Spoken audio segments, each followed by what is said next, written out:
आए हैं विषय संस्कृत के कक्षा 10 के अर्धवार्षिक परीक्षा पेपर को। तो यहाँ सिर्फ हम बताएंगे आपको ये परीक्षा पेपर, जिससे आपको डेफिनेटली अपने एग्जाम्स में क्वेश्चंस देखने को मिलेंगे, जहाँ पर आपके पूर्णांक रहेंगे 48 मार्क्स। समय रहेगा आपके पास में 2 घंटे और 45 मिनट का। सभी प्रश्न करने अनिवार्य हैं। प्रश्नों के आगे अंक भी दिए जाएंगे। तो चलिए बिना देरी के स्टार्ट करते हैं फर्स्ट क्वेश्चन से।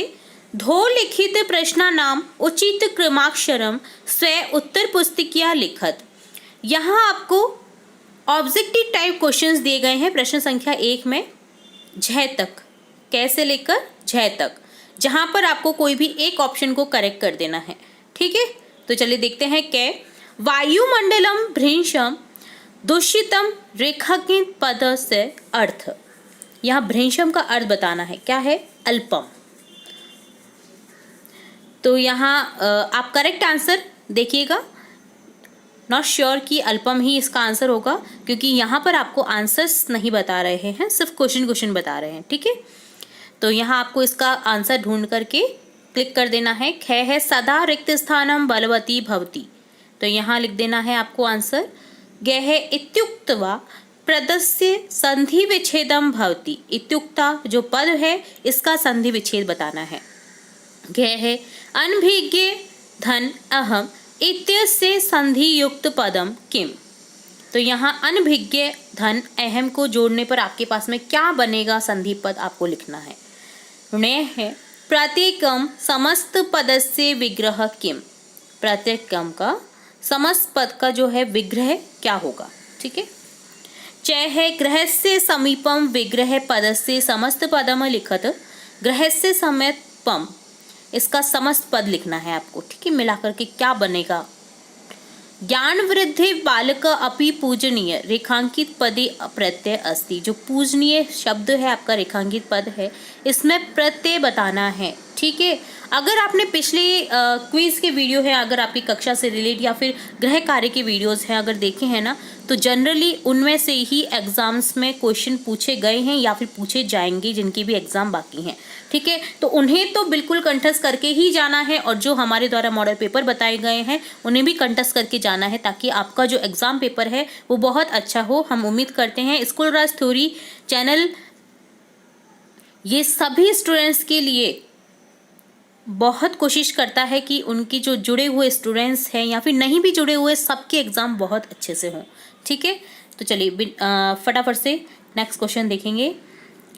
पात्र पात्र विवेकोस्ति धैनुपन्न गयो इव वाक्य अव्ययपदम अस्ति। अव्ययपद बताना है। इस वाक्य में जो अव्ययपद है वो ढूंढ करके आपको बताना है। अध्यक्ष इति पद का उपसर्ग। अध्यक्ष पद में उपसर्ग क्या है? ध्यान रखिए, उपसर्ग पूछा है तो आपको बताना है इसमें उपसर्ग क्या है। सेकंड क्वेश्चन है, देखिए आंसर जो क्वेश्चन है ना, सबके अंक बताए गए हैं, सभी प्रश्न एक एक अंक के हैं यहाँ पर। ठीक है, सेकंड क्वेश्चन है उचित पदम चित्वा रिक्त स्थान पूर्यत। यहाँ आपको दिए गए पदों जो रिक्त स्थान है, दिए गए वाक्यों में रिक्त स्थान है, उन्हें फिल करना है उचित पद से। ठीक है, रिक्त स्थान क्या है? रिक्त स्थानम वाहनम अनंता पंक्ते धावंती। यहाँ 2 ऑप्शंस हैं, महानगरेषु महानगर। तो आपको बताना है करेक्ट आंसर। ख है रिक्त स्थानम विना जीवनम नास्ति विद्याया विधया। तो यहाँ आपको करेक्ट आंसर बताना है। ग है रिक्त स्थानम परित वृक्षा संति विद्यालयम विद्यालयस्य। यहाँ भी आपको करेक्ट आंसर बताना है। नेक्स्ट है मार्गी सा एकम व्याघ्रम रिक्त स्थानम अपश्यत पश्यन्ति। और लास्ट है सेकंड क्वेश्चन का सूचि पर्यावरणम पाठस्य रचयिता। सूचि पर्यावरण जो पाठ है आपका गृह कार्य में, काफ़ी बार इस पाठ को दिया गया है, काफ़ी पार्ट्स दिए गए हैं इसका गृह कार्य में इस पाठ के, तो आपको जरूर से पता होगा इसका आंसर। सूचि पर्यावरण जो पाठ है उसकी रचयिता बताने हैं आपको, या तो हरिदत्त शर्मा है या फिर दिनांक है। ठीक है, ऑब्वियसली आपको इसका आंसर पता चल रहा होगा ऑप्शन से ही। चलिए देखते हैं थर्ड क्वेश्चन। अधोलिखित प्रश्न नाम एक पदेन उत्तरत लिखत। यहाँ दिए गए प्रश्नों के एक पद में आपको आंसर करना है। ठीक है, शरीरास्य सजनम कर्मम किम कथ्यते। ख है अथ महानगरेषु संसरणम कीदृशम जातम। ग है तपोवनवासिनम कुशस्य मातरम केन नामना आहन्ति। घ है दुर्बले सुते कस्याः अधिका कृपा भवति। ठीक है, अब देखते हैं खंड के, जिसमें 4th क्वेश्चन है आपका 2.5 नंबर का प्रश्न है ये, 2.5 नंबर। ओके, अधोलिखित पद्यांश से हिंदी भाषा से प्रसंगम अनुवाद लिखत। यहाँ दिए गए पद्यांश का आपको क्या करना है, से प्रसंग सहित, मतलब प्रसंग सहित आपको इसका हिंदी अनुवाद लिखना है। आपको प्रसंग लिखना है देन हिंदी अनुवाद लिखना है। ध्यान रखिए, प्रसंग लिखना बहुत जरूरी है, नहीं तो आपकी मार्क्स कट सकते हैं। ठीक है, सिर्फ हिंदी अनुवाद नहीं लिखना है, आपको प्रसंग भी लिखना है कि कहाँ से लिया गया है ये जो पद्यांश है। ठीक है, पद्यांश है कजल मलिनम धूमम मोंचती शत शक्तियानाम वाष्पयानाम ला संधावती वितरंती ध्वानम यानानाम पंक्तियों हंता कठिनम संस्मरणम। अथवा 2 दिए जाएंगे आपको, 1 करना है। ठीक है, पद्यांश 2 दिए जाएंगे, श्लोक 2 दिए जाएंगे, जिनके 1 करना है आपको इनमें से। इसके अथवा में है शरीरासा जन्म कर्मम व्यायाम संगीतम तत्कृत्वा तु सुखम देहम विमृद्यान्यात् सम्मनत। ठीक है, चलिए नेक्स्ट देखेंगे। नेक्स्ट है आपका अधोलिखित गद्यांश से हिंदी भाषा से प्रसंग अनुवाद लिखत। पहले हमें पद्यांश दिया गया था, अब देखेंगे गद्यांश, जो भी आपका कितने मार्क्स का है, 2.5 मार्क्स का। इसमें भी आपको प्रसंग सहित हिंदी अनुवाद लिखना है कि ये प्रसंग कहाँ से लिया गया है, कौन सी पाठ्य पुस्तक से लिया गया है, इसके रचयिता कौन है, सभी लिखना है। देन इसका हिंदी अनुवाद लिखना है। ठीक है, यहाँ भी 2 आपको गद्यांश दिए जाएंगे, जिनमें से आपको 1 अटेम्प्ट करना है। चलिए देखते हैं दोनों ही गद्यांश पढ़ करके। पहला गद्यांश है, अस्ति देउलाख्यो ग्राम तत्र राजसिंह नाम राजपुत्र वस्ति स्म कदा केनापि आवश्यक कारणेन तस्य भार्या मुद्दिमती पुत्र देव पिता पितृगृहं प्रति चालिता मार्गे गृह कानने सा एकं व्याघ्र ददश सा व्याघ्रे मागच्छिता दृष्ट्वा धाशट पुत्रो चपेट्या प्रेत्य जगद कथमे केशो व्याघ्रे भक्षणाय कलह कुकुथ अमय कस्ता वदिव्यजे भुज्यता पश्चात अन्यो द्वितीय कश्चित लक्ष्यते। तो ये पाठ आपको समझ आया होगा कि कहाँ से लिया गया है। ये पाठ का प्रसंग दिया गया है, जो आपको ये पाठ का गद्यांश दिया गया है ना, काफ़ी बार आपकी गृह कार्य में आया है ये पाठ। सभी पाठ बताए गए हैं इस पाठ के। ठीक है, तो आपको ये जरूर से हिंदी अर्थ आता ही होगा, उम्मीद करते हैं। अगर नहीं भी आता है तो आप इस पाठ का गद्यांश के इस पाठ के जो पार्ट आए हैं ना गृह कार्य में, उन्हें जाकर के जरूर देखें। ठीक है, 5-6 पार्ट में डिवाइड था ये। इसके अथवा में है व्याकुलम व्याघ्र दृष्ट्वा कश्चित ध्रुत श्रृंगाल हस्तना भवान कुत भयात पलित व्याघ्र गच्छ गच्छ जम्बुक त्वमपि कंचित गुड़ प्रदेशम यतो व्याघ्र मारिति या शास्त्रे श्रयते त्यायाम हंतु मार्बद पर ग्रहितो कर जीवितो नष्ट शीघ्र तत्कृत। ठीक है, दोनों ही एक ही पाठ के हैं ये जो गद्यांश हैं, तो आप दोनों में से एक ही अटेम्प्ट कर सकते हैं। ठीक है, 6th है अधोलिखितम नाट्यांश से हिंदी भाषा या से प्रसंग लिखत। यहाँ दिए गए जो नाटक है उसका हिंदी भाषा में से प्रसंग, मतलब प्रसंग सहित आपको हिंदी भाषा में इसका अनुवाद करना है। ये भी 2.5 मार्क्स का है।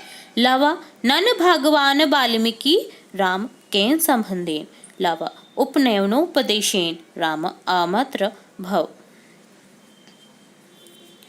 नहि जानमस्य नामधेयं राम अहो महात्मन कथ्याताम केन संबंधेन अमत्र। तो ये जो नाटक दिया गया है लव कुश का राम के साथ में जो वार्तालाप होती है उसका नाटक का प्रसंग दिया गया है, तो इसका आपको हिंदी अर्थ बताना है। ठीक है, मैंने आपको पढ़ करके थोड़ा बहुत बताया है, बाकी आप देख लीजिएगा। इसका प्रसंग सहित लिखना है, ये ध्यान रखिएगा।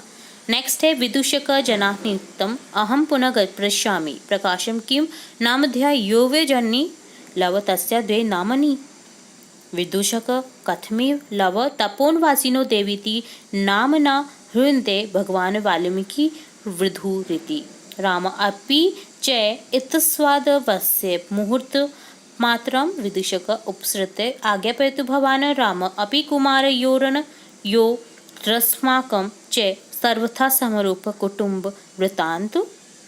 ठीक है, तो ये दोनों ही थे नाटक जिनमें से आपको एक अटेम्प्ट करना है। 7th है अधोलिखित पद्यांश से संस्कृत भावार्थ लिखत। दिए गए पद्यांश का आपको संस्कृत भावार्थ लिखना है। ध्यान रखिए, हिंदी में नहीं लिखना है, इसका संस्कृत में भावार्थ लिखना है। गृह कार्य में आपको संस्कृत भावार्थ भी बताए गए हैं, ध्यान रखिए। तो चलिए देखते हैं, ये 1.5 मार्क्स का है, मतलब अर्थात 1.5। ओके। श्रम कलमपि पापाश्नु शीतादीनां सहिष्णुता आरोग्यं चापि परम व्यायाय मादुप जायते।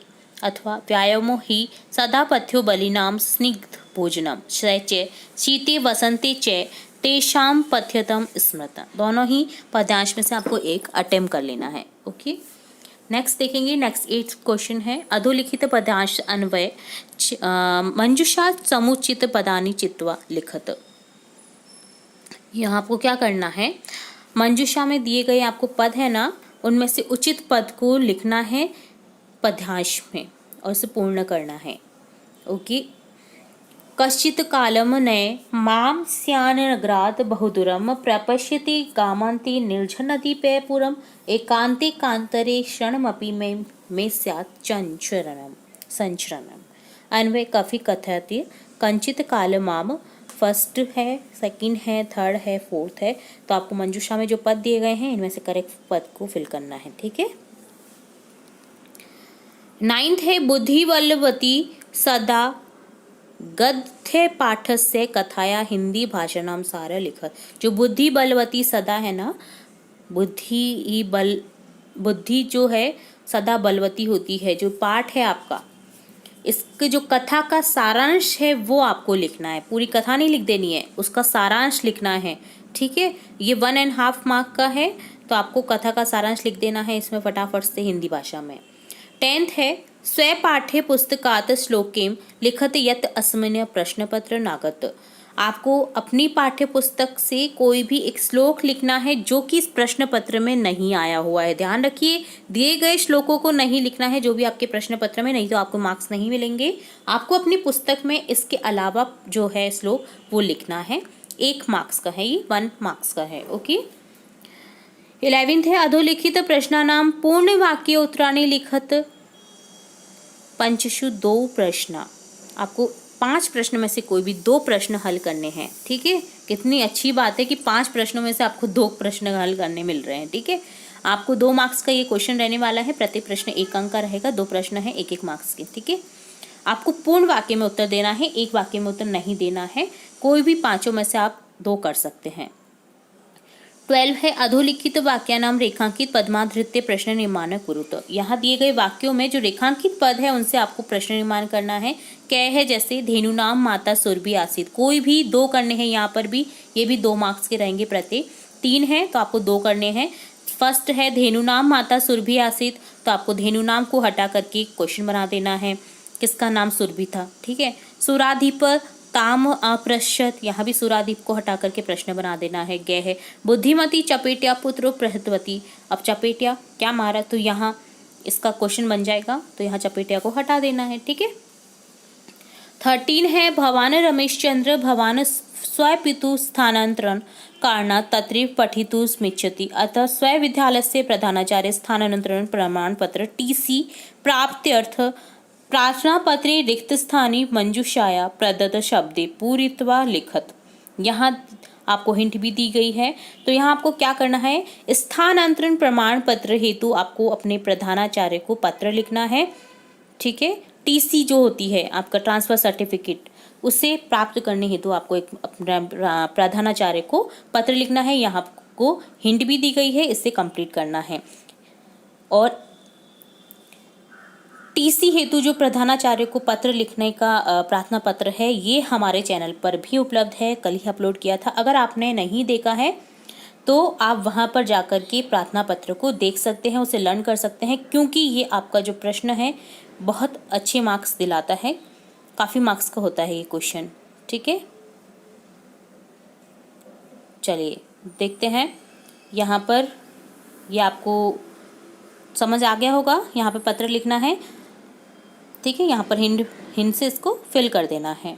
और पत्र मैंने संस्कृत भाषा का बता रखा है TC हेतु, तो आप वहाँ पर जाकर भी हमारे लिंक से या फिर जो प्लेलिस्ट है उसमें जाकर के देख सकते हैं। इसके अथवा में आपको क्या मिला है, इसके अथवा में है भवत नाम सक्षम छात्रावसी भवानवस्ति अजंता अलोरा गुहा दर्शनार्थ शैक्षिक यात्राएं गन्तुमिच्छति धन प्रेषणार्थ पितरम प्रति लिखितं पत्रं मंजूषाया प्रदत्तो उचित शब्दे पूरित्वा उत्तर पुस्तिकाया पुनः लिखत। तो यहाँ आपको ये जो पत्र है उत्तर पुस्तिका में पुनः से मतलब दोबारा से लिखना है, आपको नाम मानना है, ठीक है, कहाँ पर आप दर्शन करने जा रहे हैं सब लिखना है यहाँ पर, ठीक है। तो इसे कंप्लीट कर देना है हिंट के थ्रू। पत्र है ये। चलिए देखते हैं नेक्स्ट 14 क्वेश्चन जो आपका है ये 2 मार्क्स का है, जिसमें आपको दिया हुआ है मंजूषाया उचित पदे ग्रीष्मावकाश इति विषय वार्तालाप पूरित। यहाँ ग्रीष्मावकाश से जुड़े हुआ वार्तालाप जो है उसे कंप्लीट करना है। आपको ब्रैकेट में कुछ हिंट्स दी गई हैं, इन हिंट्स का यूज़ करते हुए इसे पूरा कर लेना है, ठीक है। बहुत ईजी है, इसलिए 2 मार्क्स का है ये। तो यहाँ वार्तालाप हो रही है विजय और अजय में, आपको फिल कर देना है इनकी जो रिक्त स्थान है इनमें उचित शब्द को। 15 है 2 नंबर का है अधोलिखित चतुर्वाक्य को अपि द्वय वाक्य संस्कृत भाषाएं अनुवाद लिखत। यहाँ आपको 4 वाक्य दिए गए हैं, आपको कोई भी 2 वाक्य के संस्कृत भाषा में अनुवाद कर देना है। कै है मैं पुस्तक पढ़ता हूँ, कै है तुम यहाँ कब आओगे, गै है राम को पुस्तक पढ़नी चाहिए, घै है सीता गीता के साथ विद्यालय जाती है। 16 है अधोलिखित वाक्यांशां यथाक्रम संयोजनम कृत्वा लिखत। यहाँ आपको वाक्यों की जो वाक्यों के जो क्रम है वो संयोजित करके सही क्रम में लिख देना है। यहाँ उल्टे सीधे क्रम दे रखे हैं। 2 मार्क्स का है ये क्वेश्चन। आपको करेक्ट क्रम में इस जो वाक्य है इनको पूर्ण करके एक संयोजन बना देना है, ठीक है। 17 है अधोलिखित गद्यांशम पठित्वा एताधारित प्रश्नानाम उत्तराणि लिखत। यहाँ दिए गए गद्यांश को आपकी जो इससे रिलेटेड क्वेश्चन है गद्यांश को पढ़ करके आपको आंसर करने हैं। बहुत इजी है ये, 5 मार्क्स का है इसलिए आपको करना ही करना है, ठीक है। यहाँ आपको क्वेश्चन पूछे गए हैं इस गद्यांश से रिलेटेड, आपको गद्यांश कंप्लीट करना है पढ़ के और ध्यानपूर्वक पढ़ना है ताकि आप इनके आंसर लिख सकें। तो इस तरह से आपके कुल टोटल 17 क्वेश्चन हैं इस प्रश्न पत्र में। उम्मीद है आपको पूरा प्रश्न पत्र समझ आया होगा। इसमें से आपको डेफिनेटली अपने एग्जाम्स में, आने वाले एग्जाम्स में क्वेश्चन मिलेंगे, तो इसे ध्यानपूर्वक करिए, इसके आंसर्स ध्यानपूर्वक लर्न कर लीजिए। इसके अलावा जो हमारी संस्कृत भाषा से रिलेटेड और भी वीडियोस अपलोड हुए हैं वो भी आप देखिए। हम उम्मीद करते हैं आपके एग्ज़ाम्स बहुत अच्छे से क्लियर हो और आप अपने एग्ज़ाम्स में पूर्णांक जो है आपके 48 मार्क्स हासिल करें। हमारा चैनल ये दुआ करता है कि आपके अच्छे मार्क्स आप अपनी कक्षा में टॉप कर सकें। हमारा चैनल यही आशा करता है। इसी चैनल के साथ में जुड़े रहिए, इसी तरह और भी नए वीडियोस के लिए। इसी तरह हम लाते रहेंगे आपकी कक्षा से रिलेटेड और भी नए वीडियोस। तो जुड़े रहिए हमारे चैनल के साथ। वीडियो को पूरा देखने